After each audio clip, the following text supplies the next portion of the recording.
الحمد لله الحمد لله الذي هدانا صراط الطريق وجعل لنا التوفيق خير رفيق، والصلاة والسلام على من أرسله هدى هو بالاهتداء يقيق، ونورا به الاقتداء يليق، وعلى آله وأصحابه الذين صعدوا في مناهج الصدق بالتصديق، وصعدوا في معارج الحق بالتحقيق. أما بعد، فأعوذ بالله من الشيطان الرجيم. بسم الله الرحمن الرحيم.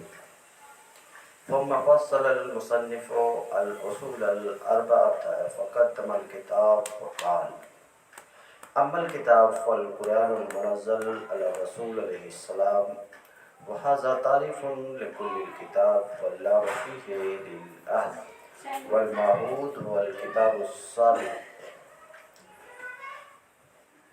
پھر مصنف نے اصول عربہ کی تفصیل کرتے ہوئے کتاب کو مقدم کیا، یعنی اجمالی طور پر اصول عربہ کو ما سبق میں مصنف نے بیان کیا کہ اصول شرع 3 ہے اور اصل رابع قیاس ہے۔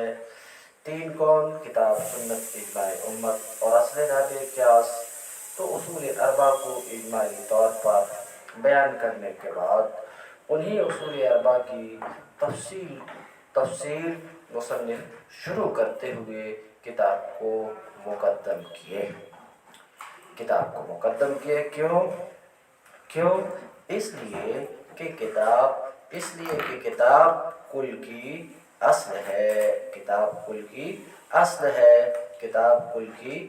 اصل ہے، اس لیے مصنف نے کتاب کو باقی تین اصول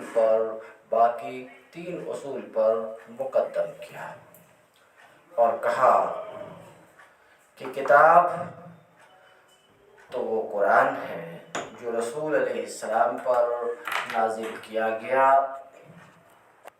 فالقرآن المنزل علی رسول علیہ السلام، یہ کتاب کی تعریف ہے۔ مصنف فالقرآن المنزل علی رسول علیہ السلام سے کتاب کی تعریف کر رہے ہیں۔ وَهَذَا تَعْرِيفٌ لِكُلِّ الْكِتَابِ، یہ ہے یعنی فالقرآن المنزل علی رسول علیہ السلام، یہ کل کتاب کی تعریف ہے۔ شارح کی یہ عبارت دخل مقدر کا ازالہ ہے، دفع ہے، اور سوال مقدر وہ یہ ہے کہ یہاں معرف باز کتاب ہے اور وہ 500 آیات ہیں، کیونکہ وہی باز کتاب ہی اصول اربع میں سے اصل ہے۔ اور جب ایسا ہے کہ معرف باز کتاب ہے تو ایسی صورت میں جو تعریف مصنف نے کی یہ تعریف معنی نہیں ہے، حالانکہ تعریف کے لیے شرط ہے کہ وہ جامع بھی ہو اور معنی بھی ہو، مگر یہ تعریف معنی اس وقت نہیں ہے۔ کیونکہ یہ تعریف جس طریقے سے باز کتاب پر صادق آ رہی ہے اسی طریقے سے قصص اور امثال پر بھی صادق آ رہی ہے۔ یہ ہے سوال مقدر۔ جواب اس کا یہ ہے کہ یہ جو تعریف کی جا رہی ہے مصنف کے ذریعے سے، یہ کل کتاب کی تعریف ہے، باز کتاب کی تعریف نہیں ہے، لہٰذا یہ معنی ہے۔ اب سوال یہ ہے کہ کل کتاب کی تعریف کی جا رہی ہے، وہ کس طور پر کل کتاب کی تعریف ہو سکتی ہے؟ تو شارح کہتے ہیں یہ کل کتاب کی تعریف ہے، اور لام اس میں معرف یعنی کتاب میں عہد کے لیے ہے، لام کس کے لیے ہے؟ عہد کے لیے. تو ماحود کون؟ ماحود کون؟ وہی سابق الذکر کتاب جو بعض کا مضاف الیہ ہے. بات ختم ہوئی. تو یہ تعریف معنی بھی ہے. اب آگے جو گفتگو کر رہے ہیں وہ یہ کہ کتاب کی تعریف قرآن سے کی جا رہی ہے. کتاب کی تعریف قرآن کے ذریعے سے کی جا رہی ہے. المنزل علی الرسول علیہ السلام کے ذریعے سے کی جا رہی ہے. الی آخر ہی گفتگو ہوگی.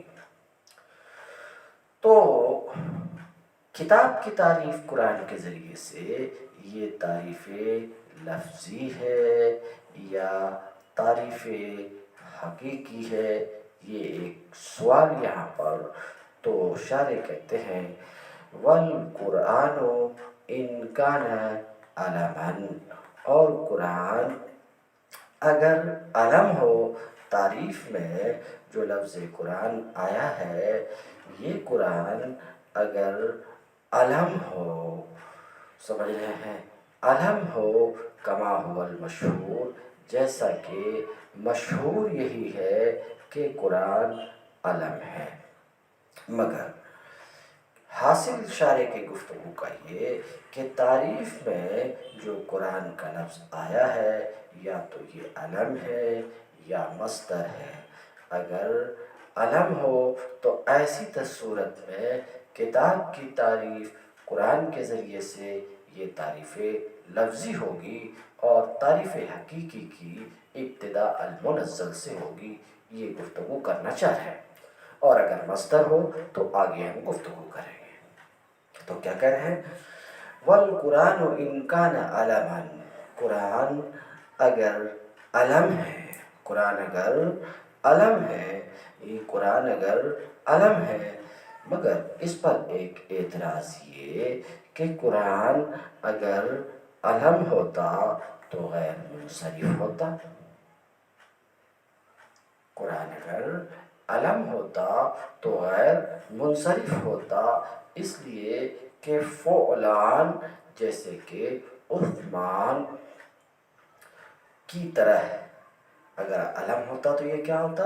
غیر منصرف ہوتا. ایک سبب تو علمیت، دوسرے الف نون زائدتان، ٹھیک عثمان کے مانند. تو معترض یہ کہتا ہے شارح کی اس بات پر کہ شارح نے کہا کہ قرآن علم ہے. اگر علم ہے یعنی قرآن علم ہے. تو معترض کہتا علم نہیں ہو سکتا کیونکہ علم ہوتا تو غیر منصرف ہوتا. حالانکہ یہ قرآن غیر منصرف نہیں ہے، منصرف ہے. کیوں منصرف ہے؟ اس لیے کہ خود کتاب میں ہے. اللہ رب العزت نے فرمایا اِنَّا أَنزَلْنَاهُ قُرْآنًا عَرَبِيًّا. تو قرآن کو اللہ رب العزت نے منصرف استعمال کیا تنوین کے اس پر داخل ہونے کی وجہ سے. اس اعتراض کا جواب عمدہ میں یہ دیا ہے کہ قرآن اس میں جنس ہے. قرآن کیا ہے؟ اس میں جنس ہے. ہاں، الف لام جب اس کے اوپر داخل ہو جائے اس وقت قرآن علم ہے. جیسے کہ نجم اس میں جنس ہے، الف لام کے داخل ہونے کے بعد وہ علم ہو کر غیر منصرف ہو جاتا. ٹھیک اسی طریقے سے قرآن اس میں جنس ہے، الف لام کے داخل ہونے کے بعد یہ علم ہوا. تو کیا کہتے ہیں؟ قرآن اگر علم ہے جیسا کہ مشہور یہی ہے فَهُوَ تَعْرِيفٌ لَفْظِي. تو اما الکتاب فالقرآن، قرآن یہ تعریف لفظی ہے کتاب کی. واضح ہے.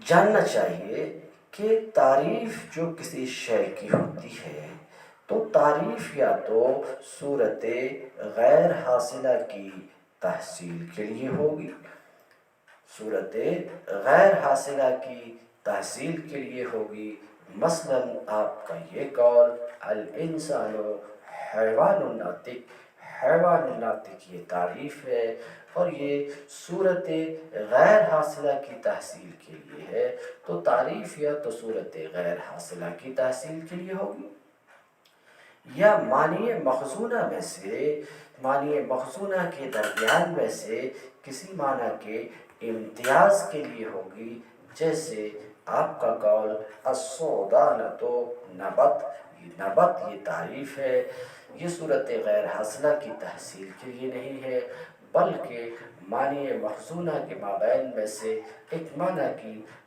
کے تمیز کے لیے ہے، امتیاز کے لیے ہے۔ بہرحال تعریف یا تو صورت غیر حاصلہ کی تحصیل کے لیے ہوگی، یا یہ کہ معنی مخزونہ کے مابین میں سے کسی معنی کے امتیاز کے لیے ہوگی۔ اگر اول ہے یعنی صورت غیر حاصلہ کی تحصیل کے لیے ہے تو یہ تعریف حقیقی کہلاتی ہے، اور آپ کو پتہ ہے تعریف حقیقی کی 4 قسم ہے: حد تام، حد ناقص، رسم تام، رسم ناقص۔ اس کی تفصیل کے لیے منطق کی طرف آپ رجوع ہوں۔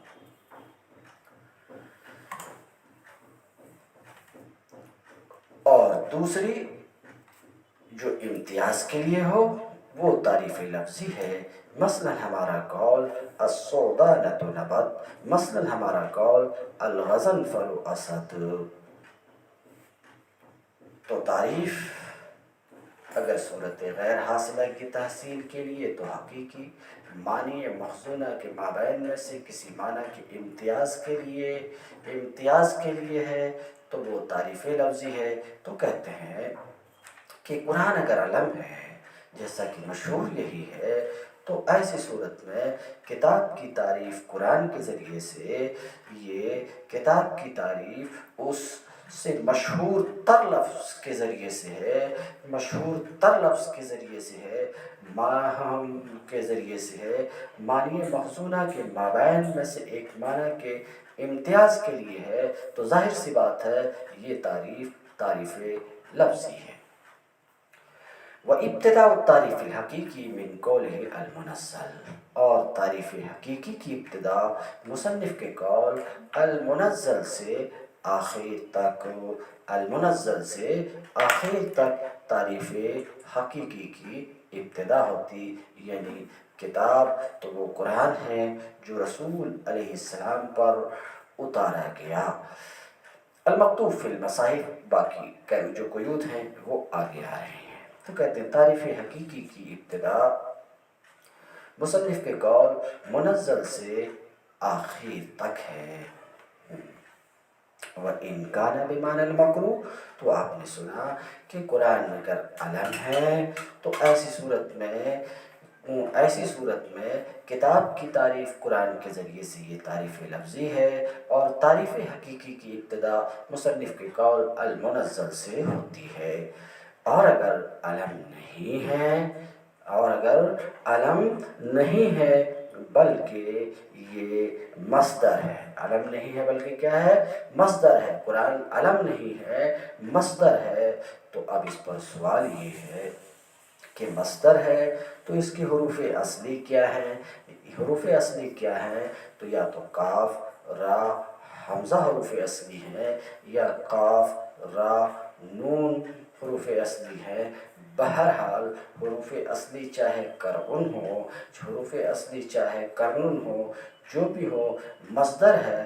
اگر مصدر ہو تو ایسی صورت میں قرآن کا کتاب پر حمل درست نہیں ہے، حمل درست نہیں، حالانکہ تعریف تو معرف کے اوپر محمول ہوا کرتا، اور اس کا حمل درست نہیں ہے، تو تعویل ضروری ہے۔ تو یہاں پر تعویل ضروری ہے، یا تو یوں کہا جائے کہ قرعن مقروء کے معنی میں ہے، مصدر مفعول کے معنی میں ہے، اور ایسا بہت ہوتا ہے جیسے کہ خلق مخلوق کے معنی میں، یا قرن مقرون کے معنی میں ہے۔ تو کہتے ہیں وَإِنْ كَانَ بِمَعْنَى الْمَقْرُوء، یعنی قرآن اگر قلم نہیں ہے مصدر ہے تو یا تو مقروء کے معنی میں ہے یا مقرون کے معنی میں ہے. فَهُوَ جِنْسٌ لَهُ، تو وہ یعنی قرآن کتاب کی جنس ہے. اب اگر مصدر ہے تو شارح کہنا چاہ رہے مصدر ہے تو تعریف حقیقی کی ابتدا قرآن کے ذریعے سے ہی ہوگی، اس طور پر کہ کتاب کی تعریف میں کہہ رہے ہیں الکتاب قرآن ای مقروء او مقرون. کتاب وہ ہے جو پڑھی جاتی ہے، کتاب وہ ہے جس کے بعض سے ملے ہوئے ہیں، جس کے بعض اجزاء بعض سے ملے ہوئے ہیں. تو یہ قرآن خواہ مقرون کے معنی میں ہو خواہ مقرون کے معنی میں کتاب کی جنس ہے، یہ کتاب کی جنس ہے. جیسے کہ الانسان حیوان ناطق میں حیوان انسان کی جنس ہے کہ یہ حیوان انسان پر بھی اور گھوڑے بیل گدھے پر بھی محمول ہوتا ہے، بولا جاتا ہے. ایسے ہی مقروء کتاب پر بھی محمول یعنی کتاب اللہ پر بھی محمول اور دوسری کتاب پر بھی محمول. تو اگر یہ مصدر ہے خواہ مقروء کے معنی میں ہو خواہ مقرون کے معنی میں ہو، ایسی صورت میں قرآن یہ کتاب کی جنس ہے. تو کتاب کی تعریف قرآن کے ذریعے سے، یہ شے کی تعریف اس کے جنس کے ذریعے سے ہوئی. فَهُوَ جِنْسٌ لَهُ، تو وہ اگر مصدر ہے تو قرآن یہ جنس ہے اس کی یعنی کتاب کی. وَمَا بَعْدَهُ، اور وہ جو اس کے بعد ہے یعنی المنزل علی الرسول علیہ السلام سے آخر تک بلا تکلف فصل ہے. فصل کا کیا کام ہوتا ہے؟ شے کے جن سے قریب کے شرکا سے تمیز دیتی ہے. اب مقروء ہونے میں کتاب اللہ کی شریک یہ نور الانوار بھی ہے، اصول الشاسی بھی ہے، ہدایہ بھی ہے. اسی طریقے سے مقرون ہونے میں اس کے یہ سب شرکا ہیں. اسی طریقے سے اس کے شرکا تورات بھی ہیں کیونکہ وہ بھی مقروء ہے، زبور بھی ہے وہ بھی مقروء ہے، انجیل بھی ہے وہ بھی مقروء ہے. یہ سب اس کے شرکا ہیں.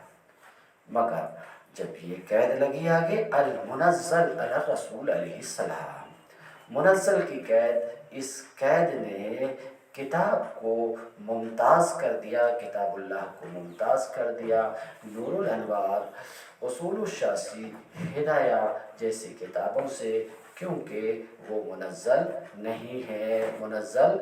جیسے کہ حیوان کے ساتھ ناطق کی قید لگایا تو اس نے انسان کو ممتاز کر دیا گھوڑے بیل گدھے سے.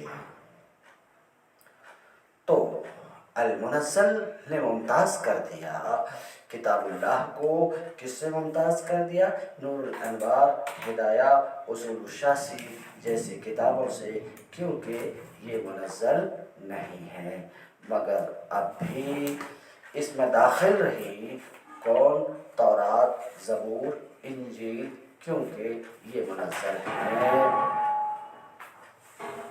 تو اس کے جواب میں کہیں گے المنزل علی الرسول، رسول پہ لام عہد کے لیے ہے، ماحود محمد مصطفیٰ صلی اللہ علیہ وسلم ہمارے رسول ہیں. تو اس قید نے تورات، زبور، انجیل کو بھی نکال دیا.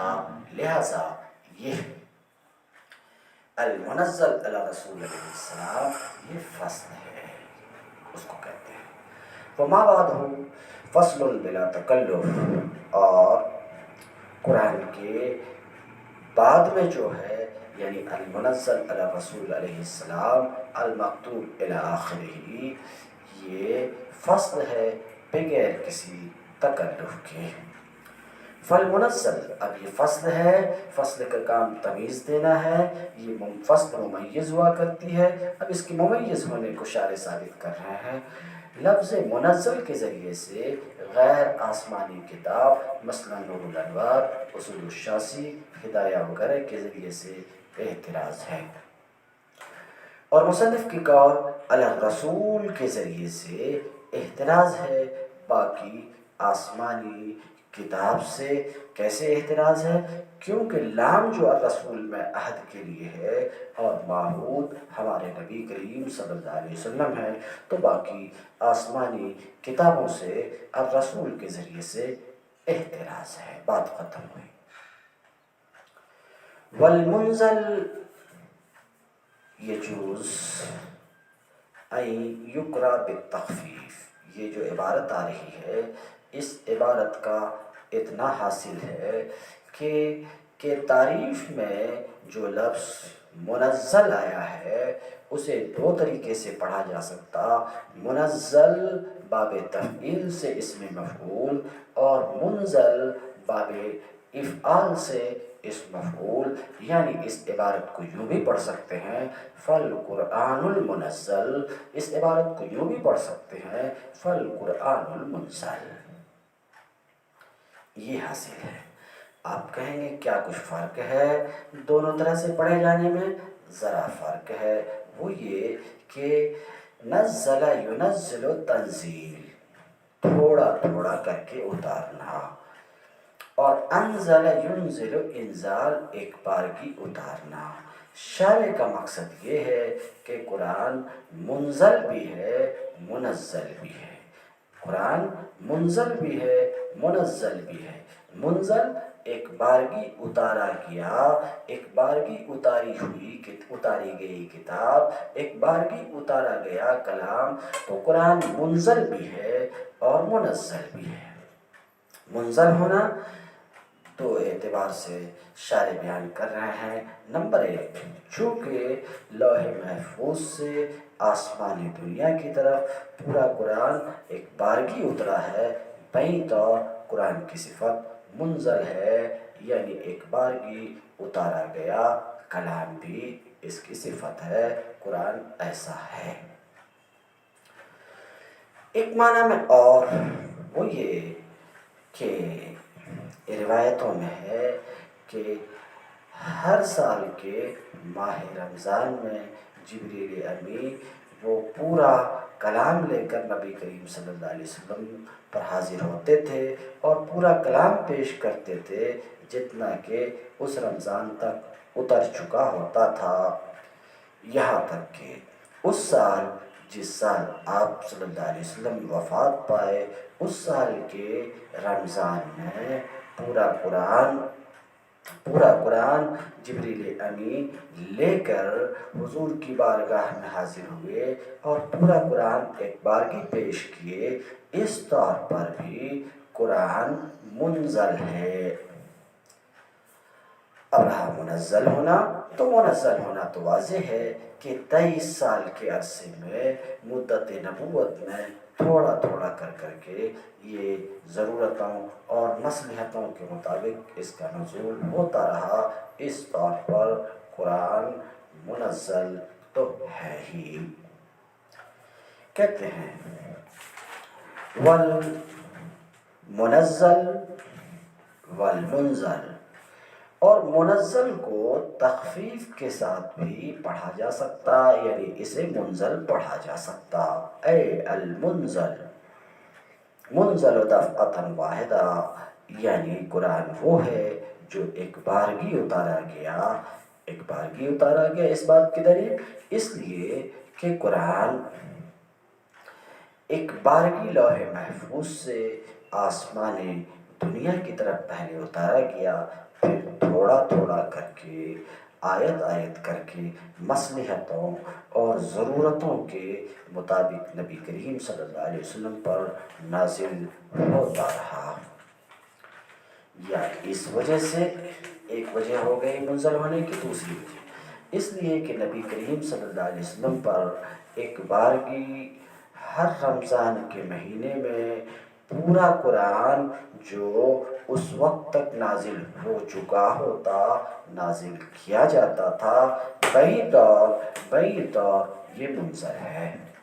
وَيَجُوزُ أَن يُقْرَأَ بِالتَّشْدِيدِ اور اسے تشدید کے ساتھ بھی پڑھا جا سکتا یعنی منزل بھی پڑھا جا سکتا۔ کیوں؟ اس لیے کہ اس کا نزول نفس الامر میں مدت نبوت میں یعنی 23 سال کے زمانے میں مختلف مرتبوں میں ہے۔